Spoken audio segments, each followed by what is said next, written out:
आइए। देन महर्षि आपको ग्रेट खली के नाम से जाना जाता अच्छा, है। वर्ल्ड रेसलिंग होती है, उसमें आपने अच्छा। भारत की तरफ से पार्टिसिपेट किया था महर्षि। महाराज जी वर्ल्ड चैंपियन कई बार पूरे वर्ल्ड में सभी को हराया रेसलिंग में जी। हमारे राष्ट्र का नाम किया। हाँ, बहुत सुंदर। आप स्वस्थ हैं? हाँ ठीक है महाराज। हमारी प्रार्थना है जो भी नाम आपको भगवान का प्रिय उसको जपा भी कीजिए, क्योंकि ये शरीर एक दिन जाएगा, ये तो आपको पता है ना, जाएगा। देखो पहले जैसा था वैसा जो आज है वैसा कल नहीं, जैसा कल रहेगा वो परसों नहीं। ये परिवर्तनशील शरीर है, इसका एक दिन पतन हो जाएगा, ये शरीर एक दिन नहीं रहेगा। तो आपने जो किया वो आपके साथ जाएगा। देखो आपने जैसे, ये हम तो ज्यादा जानते नहीं इस विषय में, पर इतना जानते हैं कि एक क्रीड़ा है, ये युद्ध क्रीड़ा जो आपने खेला वो एक युद्ध क्रीड़ा है। उस पे आपने हमारे राष्ट्र का नाम किया, आप हमारे भारत की पहचान बने। अब जब आप यहाँ से जाएं तो आपके पास धन होना चाहिए, तो यहाँ का सिक्का काम नहीं करता। वहाँ जो भी जिस भाव से, भगवान के विविध नाम हैं, कोई अंग्रेजी में उनको पुकारता है, कोई उर्दू में पुकारता है, कोई हिंदी में पुकारता है। भगवान की सब भाषाएं हैं, सब भगवान के नाम हैं। अगर सच्चाई से भगवान का नाम जब किया जाए तो हमारा जीवन आना यहाँ सार्थक हो जाएगा। देखो आज आपकी पहचान है भारत में, आप अमुक हैं, लेकिन ये शरीर तक है। शरीर छूटने के बाद जहां आप जाएंगे उसकी पहचान के लिए आपके पास क्या है? हमारे प्रश्न को आप समझ रहे हैं? वहां आपके पास क्या जाएगा? ना तो भारत का मेडल जाएगा, ना तो इस विश्व का कोई भी, किसी भी अमेरिका, हालैंड, थाईलैंड कहीं का नोट जाएगा, उस देश में तो नहीं जाता। ना ये शरीर जाएगा। अब वहां के लिए तैयारी क्या है? भगवान ने बड़ी कृपा की। मेरी प्रार्थना है कि हमारा आपसे मिलना व्यर्थ ना जाए। आपको जो नाम प्रिय हो भगवान का, 10 मिनट ही सही आप जरूर जपिएगा। क्या प्रिय है आपको भगवान का, कौन सा नाम? महाराज जी मेरे को पहले मैं मानता, जैसे मतलब ना, जैसे भोलेनाथ को मानते थे महाराज। वो एक जैसे बोलते ना कि मंदिर होता गांव का, क्या बोलते हैं उसको, प्राचीन मंदिर, शिवालय, शिवालय मंदिर जी। सो उसके बाद बस जैसे सत्संग सुनते हैं बहुत ज्यादा, मतलब इतने संत है, सत्संग में बहुत सुनता हूँ शुरू से। अच्छा, सत्संग बहुत काफी सुनता रहता हूँ मैं। अच्छा, ये तो बहुत अच्छी बात है। लेकिन जब उनके हरकतें देखते हैं थोड़े दिन तक, फिर लगता है मन टूट जाता है। फिर मैं सोचा यार मतलब कि भाई सत्संग तो सुनो, लेकिन जो मेरे को अच्छा लगता है वो करूँ। हाँ, नहीं, एक यहाँ मैं एक बात आपसे प्रार्थना करना चाहता हूँ कि आप मिठाई पसंद करते हैं कि मिठाई वाले को पसंद करते हैं? मिठाई को। तो फिर मिठाई वाले से क्या लेना देना? मेरी बात समझ रहे ना भाई? आपने सत्संग सुना, फिर इसके बाद उनकी हरकतें देखी, तो हमें मिठाई वाले से क्या मतलब? वो जो बोलेगा वो सत्य बोलेगा, क्योंकि समाज में बोल रहा है। वो पीछे जो कर रहा है वो भोगेगा, उसका बोया हुआ कर्म है, वो भोगेगा। मुझे मिठाई से मतलब है, ये मिठाई खाता है कि नहीं, ये कैसा है, मुझे इससे मतलब नहीं। मिठाई देखी और उसे खाया तो मुझे स्वाद आया। बात समझ में आई? आप यदि सत्संग सुन रहे हैं तो आपको महान बना देगा सत्संग। हाँ, ये जरूर है कि असली रुपए का ही नकली बनता है, असली रुपए का ही नकली बनता है। यदि हमें नकली नोट मिल चुका है तो असली की खोज करें, मिल जरूर जाएगा। इस सृष्टि में ऐसा नहीं है कि नकली ही नकली। अगर नकली है तो 100% असली होगा, क्योंकि नकली बना ही असली से है। अगर असली ना होता तो उसका नकली निकलता ही नहीं। इसका मतलब असली है। तो यदि आप सुनते रहे तो कहीं ना कहीं, कभी ना कभी तो असली मिल ही जाएगा। और एक बार असली मिल गया तो हृदय का परिवर्तन पक्का समझ लीजिएगा, पक्का परिवर्तन। उसकी पहचान होती है कि उसके सानिध्य मात्र से आपके हृदय में हलचल पैदा हो जाएगी। केवल प्रवचन नहीं होता, उसका जीवन होता है, उसमें पावर होता है। जैसे केवल आपकी बात नहीं, आपकी भुजाओं में पावर है, हमारी जबान में पावर होगी, हमारे अध्यात्म में पावर होगी। आपका परिवर्तन न कर दे तो उपदेश कैसा? क्योंकि अगर जीवन में सत्य है तो उस वचन का प्रभाव होगा, और सत्य नहीं है तो वचन का प्रभाव नहीं पड़ेगा। वचन का प्रभाव तभी पड़ेगा जब अन्य कोई लालसा नहीं, एक सत्य की लालसा। तो आप क्या जपते हैं आप? मैं अभी तक तो कुछ नहीं जपता, मैं अभी तो नहीं, आज से आपको नियम लेना पड़ेगा। ठीक है जी। हमारे पास आए हैं। नहीं, बिल्कुल, मैं उसके एक्चुअली में उसकी खोज में था जी। कि भी मतलब क्यों, जैसे बोलते ना कि भूत प्रेत, ये बोलते देवी देवता, मैं सोचता यार मतलब कभी मेरे को एक बार दिखे तभी मानूंगा मैं। पंचभूतों से बना है ना ये। एक दो भूत देख के क्या करोगे? 5 भूतों से बना है ये। सुना है नहीं? पंचभूतों से रचित शरीर है, पर इन्हीं भूतों से मुक्त हो जाओ तो परमात्मा स्वरूप आप हो। जैसा वो प्रश्न कर रहा था, आप और परमात्मा में इतना अंतर नहीं है। जैसे 1 चम्मच गंगा जल या 1 टैंकर गंगा जल या गंगा जल की धारा, आप बोलोगे क्या? गंगा जल बोलोगे ना, तो जीव परमात्मा का अंश है ना। तो अंश का मतलब क्या हुआ? भगवत स्वरूप। अब इस शरीर में राग होने के कारण फंस गए। कोई भूत प्रेत, कोई भी इधर उधर जो भागने की दृष्टि मत लाओ। एकमात्र परमात्मा के सिवा कुछ नहीं। वही नाटक कर रहा है, वही स्त्री बना हुआ है, वही पुरुष बना हुआ है, वही ये पंचभूत। 1-2 भूत, इन्हें पंच महाभूत कहते हैं। पंच महाभूतों से रचित शरीर, सुना है आपने कि नहीं? ये शरीर पंच महाभूत। छोटे मोटे भूत क्या कर लेंगे? छोटे मोटी शक्तियों की क्या? आप परमात्मा के अंश है, जिनसे अनंत शक्तियों का विस्तार होता है। तो आपको किसी की बातों में नहीं आना। बिल्कुल, महाराज यही सुना कि भी हम मतलब हमारे अंदर खुद भगवान है। हाँ, पक्का। तो भगवान है, तो जैसे बोलते हैं मंदिर क्यों जाऊं मैं?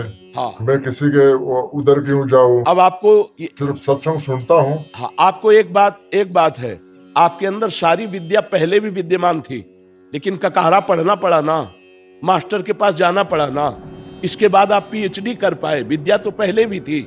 ऐसे ही भगवान हैं, जैसे बहुत समझदारी से दूध में घी है, पूड़ी बना के दिखाओ, नहीं बनेगी ना। उसकी प्रक्रिया है, दूध का दही जमाओ, दही का मक्खन निकालो, मक्खन को गर्म करो, अब घी बन गया, पूड़ी निकाल लो। ऐसे ही परमात्मा है, उसकी प्रक्रिया है।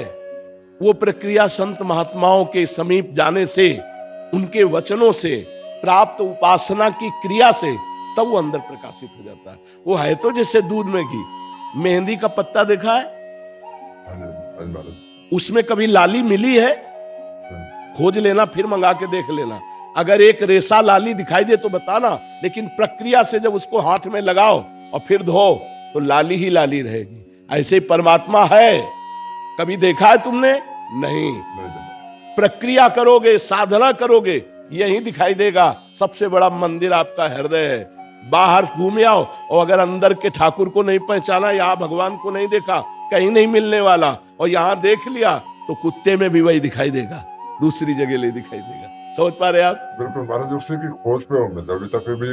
मतलब कैसे मतलब से मतलब कनेक्ट हो। हाँ, पहली सीढ़ी हमारी प्रार्थना मान लीजिए नाम जप है। तुम्हें नाम कौन सा प्रिय है? मैं तो सारे को मानता हूँ, मतलब एक पकड़ना पड़ेगा, एक नाम पकड़ो। महाराज जो आप बोले उसको पढ़। देखो, हम तो आशिक हैं वृंदावन के, हमारा तो राधा राधा राधा राधा, तुमने सुना ही होगा। हमारा तो राधा राधा। पर महाराज जी मतलब जैसे राधा राधा बोले, भोलेनाथ का नाम जपे, बात तो एक ही है जी। तो उसमें से एक ही न जपना पड़ेगा, या मतलब जब तक एक में प्रीति नहीं होती, जैसे दूध की रबड़ी, दूध का अढ़ौता किया ना, और वो पेड़ा, फिर बर्फी, है तो सब दूध ही, लेकिन अपनी पसंद क्या है? पसंद क्या है, इसमें देखना पड़ेगा। ब्रह्म के कोई भी अक्षर ऐसा नहीं जिसमें ब्रह्म ना हो। जैसे देखो, आ शब्द है, आ तो का, खा, गा, घा, अंगा, चा, छा, आ विराजमान है ना। आप राधा बोलो, शिव बोलो, राम बोलो, कृष्ण बोलो, सब वही है, पर प्रीति तो एक नाम में होगी ना। गा हम सब जग सकते हैं, लेकिन जब प्रेम होगा तो एक से होगा। तो एक कोई नाम चयन कर लो और जिसको बार बार रटो। तो जैसे 2 लकड़ियों के घर्षण से उसमें अग्नि नहीं है, पर अग्नि पैदा हो जाती है, ऐसे ही जब हम अपनी जबान से नाम जप करते हैं राम राम राम, शिव शिव शिव, कृष्ण कृष्ण कृष्ण, हरि हरि हरि, राधा राधा राधा राधा, तो हमारे अंदर एक दिव्य शक्ति पैदा होती है। उसी शक्ति से सब कुछ दिखाई देने लगता है। एक परमानंद में प्रभु जो सबके अंदर छुपे हुए हैं, हम उनका साक्षात्कार करते हैं। बचपन से इस मार्ग में लगे हैं, बिल्कुल अनुभव की बात कह रहे, अगर पकड़ लो तो पार हो जाओगे। एक नाम पकड़ लो, तुम्हें जो नाम प्रिय लगे, छूट है। हमारे प्रभु के अनंत नाम है, पर पकड़ना एक पड़ेगा। बोलो क्या पकड़ोगे? मैं आपको नेक्स्ट टाइम आऊंगा तो मैं पूरा पर नेक्स्ट टाइम तक के लिए हम आपको खाली नहीं रहने देंगे। अगर आप आए हैं तो चाहे 10 मिनट जपे या 20 मिनट जपे, पर एक नाम आपको अब लेना पड़ेगा कि मैं शिव शिव बोलूंगा, राम राम बोलूंगा, कृष्ण कृष्ण बोलूंगा। फाइनल में जो होगा सो बाद में बताना। बोलो आप। राधे राधे। ठीक है, जब आएंगे ना तब एक बार बच्चों के साथ हाँ बिल्कुल दर्शन जरूर। करने के लिए। महाराज जी, जो आपने जो दिशा दी है ना समाज को जी, मतलब जो पूरे समाज को एक तरीके से बिल्कुल ही चेंज ही कर दिया जी। हम भी आपकी यूट्यूब पे ये देख के वीडियो तभी पूरा देखा सुनते हैं जी, तभी हमारा भाई मिलेंगे महाराज जी से आशीर्वाद लेके भी चलेंगे। महाराज ये क्वेश्चन है मेरा। हाँ जैसे लोग जब आपस मेरा एक सिद्धांत है मेरा कि भाई मैं किसी को नाम नहीं जपता, किसी को नहीं, पर एक चीज पकड़ी है मैं कि किसी को मैं हर्ट नहीं करना चाहता लाइफ में जी। मतलब कि भाई अगर किसी को थप्पड़ भी मारनी तो पूछ कर मारो, भी थप्पड़ मारूंगा तेरे को, मतलब तो समझ जा जी। तो एक तो मैं हर्ट नहीं करना चाहता किसी को, लेकिन इससे एक बात समझिए, आपने एक केवल प्रतिकूल क्रिया रोकी है। ये कोई आपके पास धरोहर नहीं है। आपने एक प्रतिकूल क्रिया नहीं करूंगा, आप समझना, ये आपके पास संपत्ति नहीं है। अब आप कह दो मैं नाम जप नहीं करूंगा लेकिन किसी को दुख नहीं दूंगा, दुख ना देना ये आपकी एक अच्छी क्रिया के अंतर्गत आ गया। आपकी सोच के, आपके पास संपत्ति क्या है? आप जब यहां से जाएंगे तो आपके पास संपत्ति क्या है? तो इसीलिए कि 10 मिनट 20 मिनट, अगर 20 मिनट भी शुरुआत कर दी राधा राधा राधा राधा, तो आप खुद अनुभव करना। महाराज ये क्वेश्चन और हाँ खूब पूछ लो। जैसे महाराज जी मतलब कि लोग ना फायदा उठाते हैं, मतलब जैसे मेरा भोड़ेपन का लगता भी सीधा साधा अमेरिका से आया है, इसको क्या पता है। तो मेरी बात समझो, उठाते हैं फिर गुस्सा बढ़ाता नहीं, गुस्सा नहीं, आपको आनंदित होना चाहिए। आप किसी के फायदे के काम में आए, जब आप हट नहीं करना चाहते, वो दुख नहीं देना चाहते किसी को, कंट्रोल नहीं होता। कई बार ना ऐसा लगता है क्या करूँ, नहीं, उस समय मुस्कुराना चाहिए। करता हूँ मैं देने में कंट्रोल कोशिश करता, पर बहुत जैसे बोलता ना कि नहीं, अब उसको मतलब नहीं, क्या आपने करूं? पहली बात कही थी मैं किसी को दुख नहीं देना चाहता। अगर आपका फायदा उठा रहे तो धन्य भाग है, आप किसी के फायदे लायक तो बने। यहाँ तो संसार में पशु की तरह जन्मते हुए मर जाते हैं, किसी के फायदे में नहीं आते। आपका लोग फायदा उठा रहे हैं, ये बहुत अच्छी बात है, आप डरिएगा मत, आपको कोई परास्त नहीं कर सकता। जब आप किसी को दुख नहीं देना चाहते तो आपको कोई फंसा नहीं सकता। हाँ, लाभ ले ले तो धन्यवाद है, जैसे वृक्ष के नीचे कोई छाया ले ले, कोई पत्ता ले ले, कोई फल ले ले, कोई फूल ले ले, तो धन्य है, भगवान ने आपको ऐसा बनाया कि दूसरे आपसे लाभ ले रहे हैं, नुकसान तो नहीं हो रहा किसी का। तो आपको गर्व होना चाहिए कि हमसे लाभ ही ले लो, लूटो हमें। सॉरी आपकी बात जी महाराज जी, मैं इसकी तलाश में था कि भी भगवान कैसे मिले जी, और सभी को ही पता है जी, सब लोगों को पता है कि भी मेरे जो 20 साल तक मैंने कोई चप्पल नहीं, बूट नहीं डाले जी, कभी, मतलब ना। और मैं एक मजदूरी करता था, पत्थर तोड़ता था, रोड बनाता था। जी, हम 7 भाई थे जी, तो कभी सोचा नहीं था कि इतना मिलेगा। जी। परमात्मा ने पाने कहाँ से मिला, कभी सोचा नहीं था। ये हकीकत मतलब अपनी ये सबको पता है, मतलब इतने मतलब आशीर्वाद परमात्मा।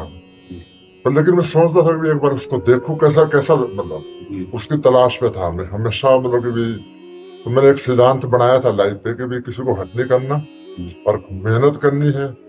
और बस वो एक था जो गुस्से का था ना, था जो कोई गलत कुछ करना, फिर लगता भी अगर हम गलत सही जाएंगे तो फिर कैसे आगे। नहीं, इसके लिए भी हमने सत्संग में बोला है कि जब तक हम सह सकते हैं कि हमारे धर्म पर, हमारे समाज पर, हमारे राष्ट्र पर कोई आंच नहीं आती, तब तक हम सह सकते हैं। अगर हमारे धर्म पर, हमारे राष्ट्र पर, हमारे समाज पर आंच आने वाली हो तो फिर हम उसका डट के विरोध करेंगे, फिर नहीं सहेंगे।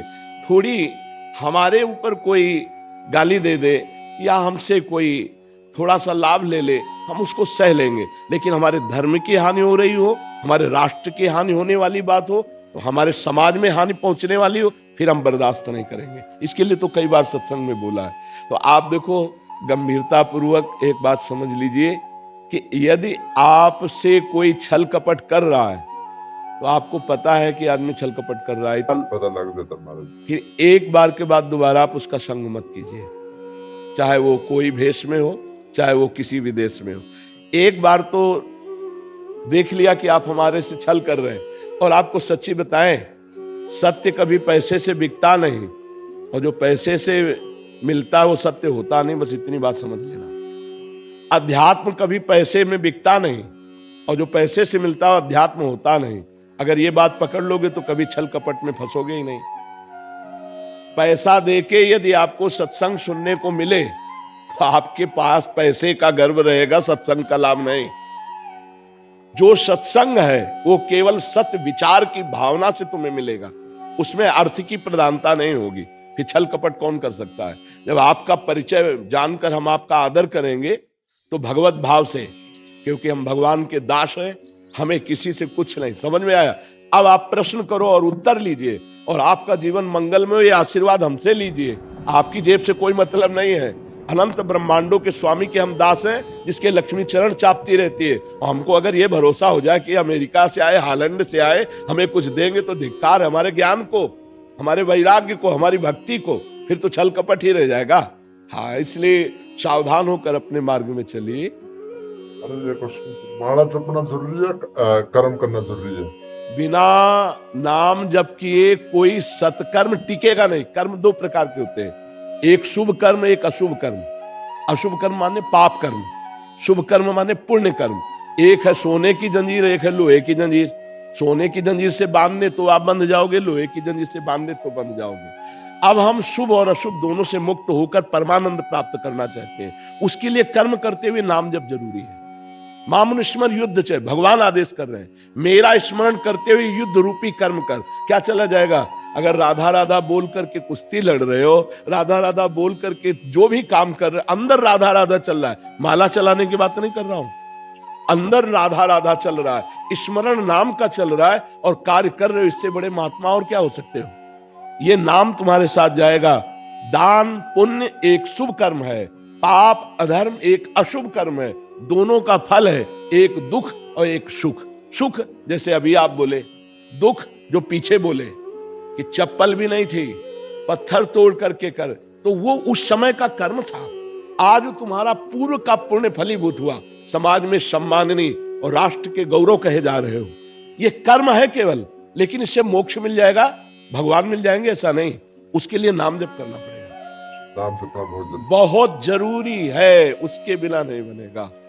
तो आप चाहे 20 मिनट ही जपिए, 10 मिनट जपिए, पर राधा राधा राधा राधा। महाराज उसका ऐसा कोई टाइम, ऐसा पर्टिकुलर कोई नहीं, कहीं भी। हम नहाने धोने के लिए नहीं बोल रहे, अगर आपको टाइम ना हो, ठीक है, कभी भी, कहीं भी, कैसे भी, ठीक है महाराज। आपका जब अंदर से राधा राधा राधा बोलोगे ना, वो सत्य वस्तु जमा होने लगेगी। एक दिन आप देख लेना। ठीक है महाराज, मैं आज से स्टार्ट करूंगा। लेकिन महाराज जो माला जपते उसका क्या मतलब? उसमें संख्या में प्रियता बढ़ती है। जैसे आज हमने 20 बार जपा, माला में 108 है, अब हम 10 माला जपने लगे तो हमें और लोभ बढ़ेगा। 15 माला जपेंगे, 50 माला जपेंगे। बकाया माला से भगवत प्राप्ति नहीं, जप से भगवत प्राप्ति है। हम लोग प्रायः देखो, सबको यही आदेश किए, श्वास की माला से जपो, अभ्यास करो इस माला से, और फिर श्वास श्वास। जैसे हमारी राधा राधा राधा राधा माला चल तो रही है, श्वास चल रही नहीं। एक ऊपर गई, फिर नीचे आई, ऊपर गई तब राधा, नीचे गई तो राधा। चाहे आप जो कार्य कर रहे हो, श्वास श्वास नाम जब करने लगो तो भगवान की निश्चित प्राप्ति हो जाएगी। ठीक है।